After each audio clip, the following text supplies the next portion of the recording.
common cough or cold. Pertussis is striking Iowa. We're going to have those startling numbers coming up next in your Eye on Health. It's 5:46. Good morning. 5:49 is your time. Welcome back to your Eye on Health. Whooping cough cases are pounding Iowa. So far, just this year alone, there have been over 150 reported cases. Now, that's more than double the 5-year average. State health officials say that the number is up about 121% over the same time last year. The Iowa Department of Health says that most of the cases of whooping cough or pertussis are in Scott and Polk County. And health specialists will meet in Washington today to look at a blueprint on reducing America's obesity epidemic. And they'll debate what strategies should be a priority. Today, a little more than a third of adults are overweight. A government-funded study predicts that by 2030, 42% will be obese. And commuting may be hazardous to your health. A new study finds that people who drive longer distances to work are more likely to have a greater BMI. Now, we were just talking about obesity and bigger waist sizes and higher blood pressure. Now, researchers in Missouri also found that those who commute more than 15 miles to work are more likely to be obese. Researchers say that commuters are spending more time sitting behind the wheel instead of being up and physically active. And a new study, kind of scary for parents, you want to listen up. Teenagers are getting high off of pain relievers at a younger age than previously thought. Researchers at Michigan State looked at young people between the ages of 12 and 21. They found that roughly 1 in 60 are using prescription pain relievers to get high. They say 16-year-olds are the most likely to try it, but more and more 13 to 14-year-olds are starting it too. Now, the authors say current prevention programs aimed at high school seniors and college students might be an example of a little too little, little too late. May is the time for TV show finales. So on the wall this morning, we're asking, what finale are you most looking forward to? Here's some people's thoughts. Gentleman on here, Dusty Dawn Dietrich, maybe it's Dawn, it says this. It says House this month is not only the finale, but the show is ending for good. It's definitely one of her all-time favorite shows, and it's going to be sad to see it go. Other ones, Army Wives, NCIS, a good CBS show there. Desperate Housewives, American Idol. Chime in with your 2 cents. You can also tweet us what your favorite finale is that you're looking forward to the most. Up next, the story of that 39-pound cat who was making headlines last week. A little sad news to report this morning. 5:52. We're back in 2 minutes.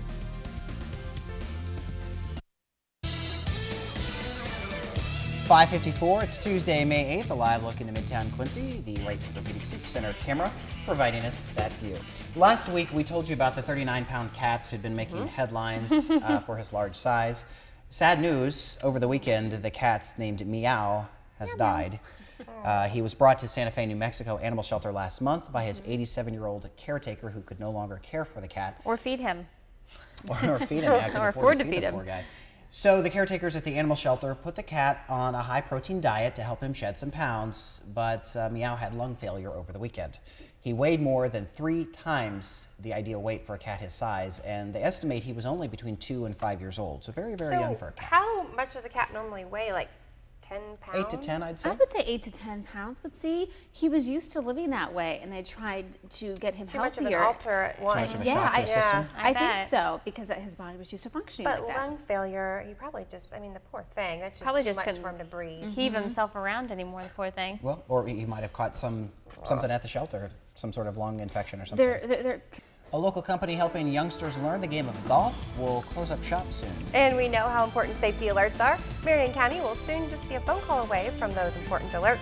That's all straight ahead in your local news. It's 5:56. Yeah, those weeds always grow faster than the grass or anything flowers else. or whatever else you want. She is soon to be a divorced mother of twins, but one celebrity is already talking about adding more children to her life, and she wants to do it soon. And a parents group wants Howard Stern out of the judge's chair on America's Got Talent. We've got those details straight ahead. You're watching KHQA This Morning. 6:16, good morning.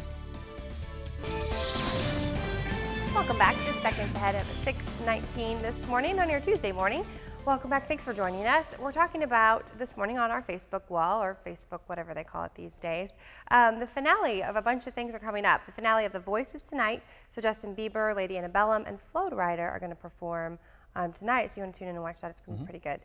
But we want to know what your favorite series is, or what you're looking forward to, or maybe not looking forward to ending this year. Yes, one here, Stephanie McClellan says Grey's Anatomy not only is the best show on TV, but one of the main characters will be killed off in a major cliffhanger, and since several contracts are up, no one knows who it might be. The suspense is killing me. No pun intended, she says. Patty's at Rubel. She wants to watch The Biggest Loser. I like to watch that one too. The transformations, she said, are phenomenal to watch, which I couldn't agree more. I just can't believe how much weight people lose, and they do it in a very healthy way. And I just think it's so cool to see everybody come together and to lose that. And then the transformation, their families see them. It's really moving. Yeah, and that finale was last week, so that one's already happened. You mentioned The Voices tonight. Idol's coming up in a couple weeks, Dancing with the Stars. So it all happens in May. You can continue the conversation on our Facebook wall. You can also tweet us what finale you are looking forward to the most this year. Time now for your Hollywood Buzz. 6:25 is your time, and this is a live look in Quincy. Lindsay Boach is live this morning at Four Winds Farm, and that is where you see that beauty shot this morning. Gorgeous. Of the sunrise, looking east. Well, have you heard the story of the soldier who died in Afghanistan while Skyping with his wife? Yes, it's a tragic. Tragic Horrible. story, and very confusing story as well. Here's what happened. She's Skyping with him. He's an Army nurse, and he just keels over and dies right in front of her. She calls as much as she can to the Army to say somebody needs to check on him. She thinks she sees a bullet hole in the background in a closet. The Skype connection is kept open for 2 hours while medics go in and then declare the man dead. The Army has now done an autopsy and says the man has no trauma to his body, no gunshot wounds. The only thing they could find were a few abrasions and a broken nose, which likely happened when he collapsed forward onto his desk. The investigation is continuing into the cause. A lot of people speculate could have been a heart attack, could have been an aneurysm, but they say he was not complaining. Skyping, he looked fine. Well, somebody knows what's happened if the autopsy's been performed, so we just have Yes. to wait now and find out what really happened to the man. But I think for the wife, sitting there watching this, How horrific. how horrific. And I think she'd also said something, alluded to the fact that, at least their last moments were together. So Which she is was nice. obviously looking for the positive in a very horrible situation. And in Afghanistan, half a world away, there's nothing you can do. No, but I think she Well, we have a great KHQA deal to tell you all about. It's from Buck and Bill's in Canton, Missouri. You can get a $20 gift certificate for just $10. All you have to do is log on to connecttristates.com, click on the deals link, and you can buy your voucher. You can also subscribe to get these deals directly to your inbox by just signing up for the email. Coming up next in your local news, an international fugitive has been arrested maybe a little too close to home. An interesting story to tell you about. And it could be hard getting helium balloons for your favorite party this year. We're going to let you in on that story as well. Hey, happy birthday from us and Emerald City Jewelers. Hopefully you get lots of balloons. QA News at 10. It's your news now. Good evening, everyone. I'm Brooke Hash. A Hannibal teenager has died as the result of a one-car crash Saturday afternoon. Hannibal police officers responded to the 700 block of Ben Lomond just after 1 o'clock yesterday to find a 2001 Saturn in a wooded area. The lone passenger in the crash, 16-year-old Austin Hampton from Hannibal, was transported to Hannibal Regional Hospital, where he was later pronounced dead. Now, I personally spoke to Austin's mother this evening. Gianna Hampton said Austin was at a friend's grandmother's house when his friend ran inside to grab some photos. Austin was in the passenger seat. The car wasn't running, but was a stick shift and a neutral, which started to roll down the hill. Austin tried to get out, but was struck by a tree and died on impact. Now, funeral arrangements are pending at James O'Donnell Funeral Home in Hannibal. A motorcyclist received serious injuries in a crash in Hannibal yesterday. Lawrence Learhoff of Hannibal was on his motorcycle when he reported the driver of a Honda, Sky Bagley, had her turn signal on as she approached the intersection of Missouri 79 and Grand Avenue. As Learhoff began to cross the intersection, the Bagley continued south on Missouri 79 and struck Learhoff and his motorcycle. Learhoff was transported to Hannibal Regional Hospital. He was later airlifted to another facility due to the seriousness of his injuries. A car ran into an entrance of a Hannibal church this evening, causing part of a roof overhang to collapse. Police responded to the call at Faith Miracle Ministry at Arch and Chestnut Streets before 7 tonight. It's unknown if any injuries resulted from that crash. We will keep you updated online once we hear more from Hannibal Police. Well, a humid day to say the least, but some parts of the Tri-States did get a cool down. Chrissy's in the Weather Center tracking some storms. We'll take a look at your full forecast coming up later. All right, thanks, Chrissy.